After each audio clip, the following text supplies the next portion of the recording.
Josh Locks here with Hey Blue. Today we're going to talk about drop third strike. Drop third strike, the rule changes depending on how many outs there are. So our first round, we're looking at runner on first base with less than 2 outs. Could be 1 out, could be 0 outs, but we've got less than 2 outs with a runner on third base. Drop third strike is sometimes called an uncaught third strike, same concept. The idea is that if the ball touches the ground, then it is a drop third strike. So with less than 2 outs, first base occupied, we have a drop third strike. The ball bounced, it's a drop third strike. As an umpire, when this happens, I'm gonna come up real loud and say, batter's out, batter's out, batter's out. The reason is first base is occupied. If first base is occupied with less than 2 outs on a drop third strike, the batter can't do anything. The batter's out. The runners can run just like normal, but the batter's out. And we say batter's out, batter's out, batter's out, so that we can communicate to the batter that he shouldn't be running, and to the defense that they don't need to make a play on the batter. Because a lot of the time, the batter will run, the runner will run, and it's chaos. So if we can prevent that by saying batter's out, we're gonna prevent that. Now this is a live ball. So on that drop third strike,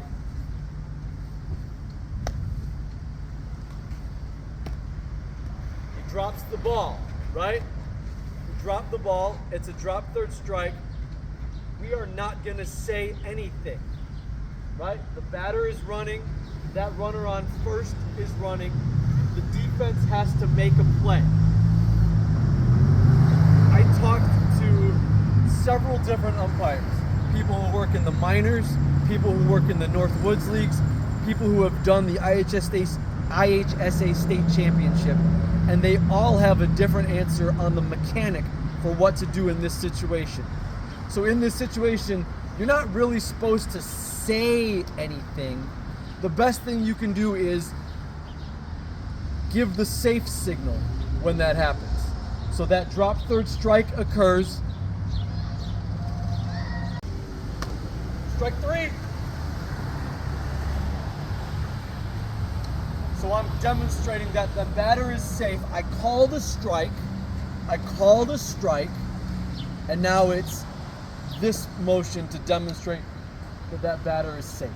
Again, that's with 2 outs, and we have an uncaught third strike or a drop third strike. We want to let everybody know that this is a live ball. Here's the reason we really want to communicate. 0-2 count, no outs, bases loaded. We have to be communicators in this situation. Strike 3, batter's out, batter's out, batter's out. If I don't say batter's out and that runner runs, the batter is still out, right? The batter is still out, and now this runner is running, and the defense got a cheap double play. They got a really preventable double play. Now if I say batter's out, batter's out, batter's out, and that runner still runs and they tag him, that's the coach's problem. That's not my problem. But I, as the umpire, I have to make sure that I'm saying batter's out, batter's out, batter's out to communicate batter's out, and the runners don't have to